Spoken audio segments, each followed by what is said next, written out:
It's official, sort of. After months of kicking sand around debating if it will really happen, the Center for Economic Situation Administration has officially approved the Phuket Sandbox Plan, an important step forward.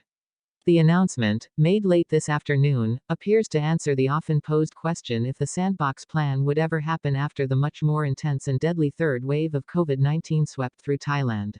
Following this huge step forward, the Center for COVID-19 Situation Administration is expected to approve the Phuket Sandbox proposal officially on Monday, followed by the Thai cabinet Tuesday and then publishing in the Royal Gazette, the announcing format that makes everything official in Thailand. Then, the island will be opening Phuket International Airport to foreign travelers as proposed by the Tourism Authority of Thailand. A few key questions seem to be clarified in the announcement. This approval appears to state that transit via Bangkok Suvarnabhumi Airport (BKK) will be permitted on your way to Phuket. This opens up more options for flights into Thailand.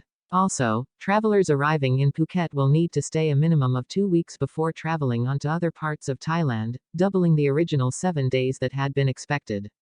Tourists will not be permitted to take excursions like Koh Phi Phi or Phang Nga Bay day trips. In fact, the only option to leave the island within those 14 days is if they are flying out of Phuket Airport. The official rules of the Phuket Sandbox reopening state that international travelers must be vaccinated for at least 2 weeks before entering Thailand. But the vaccination can't be more than 1 year old either.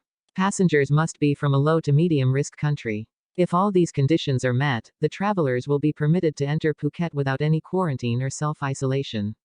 During your 14 days you can travel anywhere on the island of Phuket, the largest island in Thailand, about the same size as Singapore. One big question mark throughout the whole evolution of the Phuket Sandbox program is how children will be handled. The CESA have now laid out guidance, stating that kids under 6 years old, and traveling with parents who have already been vaccinated, will be allowed to enter without restriction.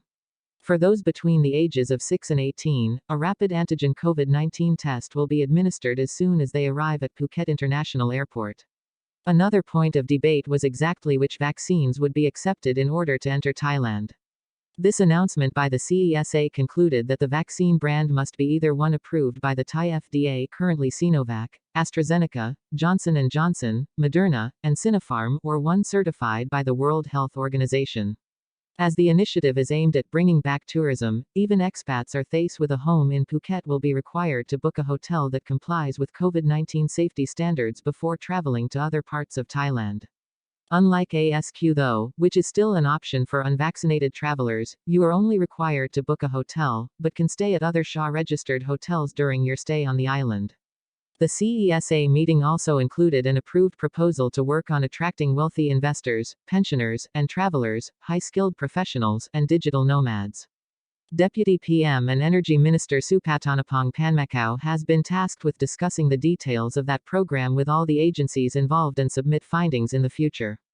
Phuket has cleared the first major hurdle towards approval, and with momentum, it looks like the floodgates to tourism will reopen, for better or for worse. Time will tell if it opens a stream of economy-boosting tourists to the sandbox, or opens a Pandora's sand box of the fourth wave of COVID-19.